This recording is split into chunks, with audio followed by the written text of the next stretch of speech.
A shopkeeper gains a profit of 7% by selling a dinner set for rupees 3,852. If he sells it for rupees 4,050, find his profit percentage. इस question की first condition में कहा गया है कि अगर एक शॉपकीपर कोई सेल करता है डिनर सेट सेल करता है 3,852 रुपये में, और जब उसने 3,852 रुपये में उसको डिनर सेट को फरोख्त किया, सेल किया, तो उसको प्रॉफिट हुआ 7% उसको नफा हुआ। उसके बाद दूसरी कंडीशन में कहा गया है कि अगर उसको जो उसने डिनर सेट 3,852 रुपये में उसको सेल किया तो 7% नफा हुआ। अगर वो उसको 4,050 रुपये में फरोख्त करेगा तो उसको कितने फीसद नफा होगा, ये हमने इस सवाल में बताना है। तो जैसा कि फर्स्ट कंडीशन में कहा गया है कि यहाँ पर पहले हम लिख लेते हैं first condition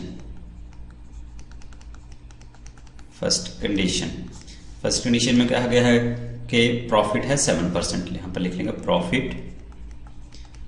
profit is equal to 7%।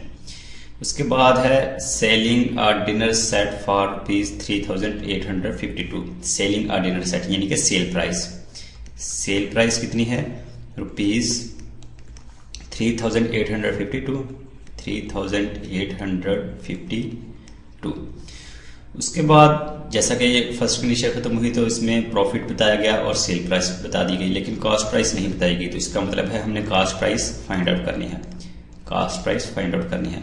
तो इसको सॉल्व करने के लिए हमारा फर्स्ट स्टेप यही होगा कि देखना प्रॉफिट हो रहा है या लॉस। तो यहाँ पर प्रॉफिट है 7%, इसलिए लिखेंगे प्रॉफिट का formula profit is equal to, profit कब होता है, जब सेल प्राइस ज्यादा हो और कॉस्ट प्राइस कम हो। तो ये लिखा जाएगा sale price minus cost price. अगर लॉस होता तो फिर सेल प्राइस माइनस, फिर होना था cost price minus sale price. तो अब उसके बाद हमने देखना है हमने फाइंड आउट क्या करना है। जैसा कि यहाँ पर हमने पता है कि कॉस्ट प्राइस फाइंड आउट करनी है, तो जोन सी टर्म एक हमने फाइंड आउट करनी है, उसको इक्वालिटी की लेफ्ट साइड पे ले जाएंगे और बाकी को राइट साइड पे। कॉस्ट प्राइस फाइंड आउट करनी, इसको लेफ्ट साइड पे ले जाएंगे। तो ये जो कॉस्ट प्राइस इधर माइनस का था, इधर आके प्लस हो गया, बराबर सेल प्राइस, और इधर प्रॉफिट प्लस का था तो इक्वालिटी की दूसरी साइड पे आके माइनस का हो जाएगा प्रॉफिट। अब इनकी वैल्यूज अगर इनमें पुट कर दी जाए तो कॉस्ट प्राइस तो हमने फाइंड आउट करना है। तो उसके बाद है सेल प्राइस में हम बताई गई है 3,852 रुपीज। उसके बाद प्रॉफिट है 7%। किस में से प्रॉफिट लेनी है, हमेशा प्रॉफिट हो या लॉस हो उसको कॉस्ट प्राइस में से उसको निकालते हैं। तो यहाँ पर कॉस्ट प्राइस अननोन है, इसलिए हम कॉस्ट प्राइस को फर्ज कर लेंगे ये है एक्स। यहाँ पर कॉस्ट प्राइस है, यहाँ पर हम फर्ज कर लेते हैं एक्स है। तो 7% किसका है, प्रॉफिट किस में से, कॉस्ट प्राइस में से, इसलिए इसको 7% ऑफ एक्स हो गया। तो उसके बाद अगर इसको मजीद सिंप्लीफाई करें 3,852 माइनस 7% का मतलब है पर 100 यानी कि डिवाइडेड बाय 100 और साथ एक्स मल्टीप्लाई हो रहा है। अब हम जो वैल्यूज हैं एक्स वाली उनको एक साइड पे कर लेंगे। तो ये जो लिखा हुआ है एक्स और इक्वलिटी की राइट साइड पर 7x/100 है, इधर माइनस का है तो इधर आके प्लस का हो जाएगा। 7x/100 is equal to 3,852। अब ये जो x है और इधर 7x/100 है, डिनोमिनेटर 100 है, दोनों में जो डिनोमिनेटर है वो सेम कर लेंगे। इधर 100 है तो इधर भी इसको 100 से डिवाइड कर दिया x को।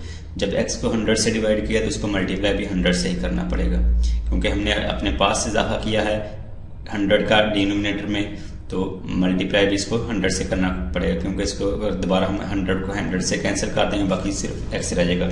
हमने बस 100 से इसलिए इसको कैंसिल डिवाइड किया क्योंकि हमने दोनों के जो डिनोमिनेटर हैं वो सेम करने थे। तो उसके बाद करेंगे 100x प्लस 7x, और डिनोमिनेटर दोनों में 100 है इसलिए कॉमन ले लिए तो एक दफा लिखा जाएगा 100 इज इक्वल टू 3,852। तो अब हमने बस x की वैल्यू फाइंड आउट करनी है, क्योंकि हमने सपोज किया था कि कॉस्ट प्राइस है x। तो इधर जो डिनोमिनेटर में 100 है इसको इक्वालिटी के दूसरी साइड पे ले जाएंगे 100, यहाँ पर कर लेते हैं 100x प्लस 7x है तो ये हो जाएगा 107x, यानी कि दोनों को ऐड कर लिया तो 3852 और डिवाइड हो रहा था 100 तो दूसरी साइड पे आके मल्टीप्लाई हो जाएगा। अब यहाँ पर 107x है, हमने बस x की वैल्यू फाइंड आउट करनी है। 3852 मल्टीप्लाई बाय 100 तो इधर 107x के साथ मल्टीप्लाई हो रहा था तो दूसरी साइड पे आके डिवाइड हो जाएगा 107। अब कैलकुलेटर को यूज कर लेते हैं इसको सिंप्लीफाई करने के लिए। तो 3852 मल्टीप्लाई बाय 100 और डिवाइड इसको कर देते हैं 107 से is equal to 3600। x is equal to, colour change करके इसको लिख लेते हैं, x इज इक्वल टू 3600 और ये रुपीस में हमने कैलकुलेट किया है। तो इस तरह हमने देखा कि अगर कोई चीज़ सेल हुई, वो डिनर सेट जो था वो सेल हुआ 3852 रुपये में, उसकी 7% बचत तो उसको जब सेल किया में तो 7% नफा लाया, जब उसको सेल किया तो वो हो गया 3600 रुपये में। तो उसके बाद सेकंड कंडीशन देख लेंगे क्वेश्चन की। सेकंड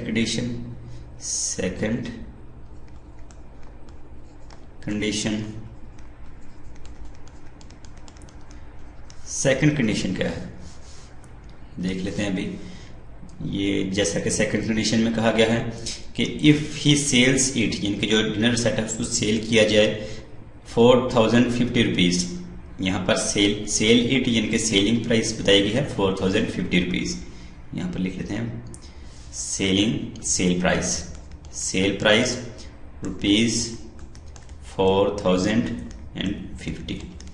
उसके बाद जैसा कि क्वेश्चन में कहा गया है कि find the profit percentage, profit find out करनी है परसेंटेज में। जैसा कि यहाँ पर 7% बताया गया है तो इधर भी बताना है कितने परसेंट प्रॉफिट होगी। तो इधर लिख लेते हैं प्रॉफिट जो कि हमने फाइंड आउट करनी है उसको हम क्वेश्चन मार्क्स इसको भी लिख लेते हैं। तो उसके बाद जैसा कि भी हमने ये देखा था कि उसकी कॉस्ट प्राइस क्या है, यानी कि x की वैल्यू आ गई 3600 और यहाँ पर हमने फर्ज किया था कि कॉस्ट प्राइस क्या है x। तो x क्या है कॉस्ट प्राइस क्या हुई 3600 रुपीज। यहाँ पर लिख लेते हैं cost price is equal to rupees 3600। अब यहाँ पर जैसे कि बात हो रही है प्रॉफिट, हमने परसेंटेज जो है वो कैलकुलेट करना है प्रॉफिट परसेंटेज में कैलकुलेट करना है। तो प्रॉफिट का फार्मूला क्या है, प्रॉफिट उस वक्त होता है जब कीमतें जो फरोख्त है वो ज्यादा हो कीमतें खरीद से, सेल प्राइस ज्यादा हो कॉस्ट प्राइस से, तो sale price minus cost price. Second condition हमने फाइंड आउट क्या करना है, इधर हमने पता है कॉस्ट प्राइस जो है वो फाइंड आउट करनी है, तो प्रॉफिट परसेंटेज फाइंड आउट करनी है। तो अगर वैल्यूज पुट की जाएं, सेल प्राइस जैसा कि यहाँ पर बताया गया है 4050 रुपीज और रुपीज का साथ सिंबल लगाते हैं और उसके बाद माइनस कॉस्ट प्राइस है 3600 और ये भी रुपीज में ही है। तो कैलकुलेटर को यूज करके ये 4050 में से 3600 को सब्सट्रैक्ट कर लेते हैं। 4050 minus 3600 is equal to 450 rupees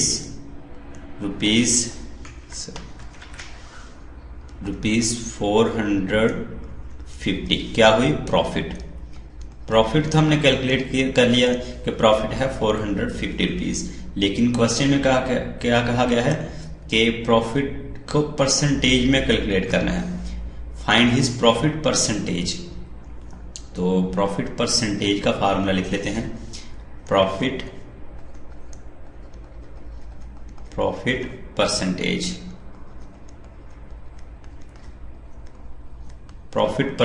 क्या है, जब प्रॉफिट परसेंटेज को कैलकुलेट करना तो